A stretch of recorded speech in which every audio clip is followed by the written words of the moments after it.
আজকে বাংলাদেশে হিন্দু সমাজ কতটা পরিমাণে বিপর্যস্ত সেগুলো সংবাদ মাধ্যমে চোখ রাখলেই দেখতে পায়। হিন্দু মহিলাদের বাড়িতে ঢুকে তাদেরকে ধর্ষণ করে চলে আসছে, তাদের মন্দিরকে ভেঙে দেওয়া হচ্ছে, হিন্দুদের উপাসনার প্রত্যেকটা জায়গা ভেঙে দেওয়া হচ্ছে, হিন্দুদেরকে খুন করা হচ্ছে, তাদের সম্পত্তিকে নষ্ট করে দেওয়া হচ্ছে, কোথাও এরা সবকিছুকে লুট করে নিচ্ছে। আমাদের ভারতবর্ষেও তো অনেক মুসলমান আছে, আমাদের হিন্দুরা তো তাদের উপর এইরকম অমানবিক অত্যাচার করেনি। তোমাদের দেশে কোটা সংস্কারের জন্য যে ছাত্র আন্দোলনের ডাক দিয়েছিলে, সেই আন্দোলন পর্যন্ত ঠিক আছে, দেশকে স্বাধীন করেছো, এটাও ঠিক আছে, কিন্তু কেন তোমরা হিন্দুদের ওপর এইরকম অমানবিক অত্যাচার চালাচ্ছ?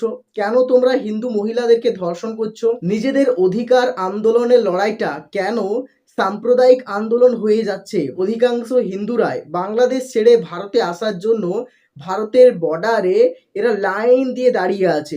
বাংলাদেশে হিন্দুরা যেভাবে লাগাতার নিহত হচ্ছে, তাতে হয়তো দেখা যাবে একটা সময় পরে বাংলাদেশে হিন্দু সম্প্রদায় বলে এই জাতিটার আর কোনো অস্তিত্বই থাকবে না। বাংলাদেশের মৌলবীরা বা বাংলাদেশে মৌলবাদী ভাবধারায় ভাবিত হয়ে কিছু লোকজন হিন্দুদের ওপর যে অমানবিক অত্যাচার চালাচ্ছে, তা সত্যিই ক্ষমার অযোগ্য। যে ঘটনাটা আমাকে সব থেকে বেশি নাড়িয়ে দিয়েছে সেটা হচ্ছে একজন হিন্দু মহিলার আর্ত চিৎকার, যাকে কয়েকজন মুসলিম ছেলে জবরদস্তি করে ধর্ষণ করছে। বাংলাদেশে হিন্দু মহিলারা কতটা পরিমাণে বিপর্যস্ত, এটা দেখার পরে ভাবতে পারলাম।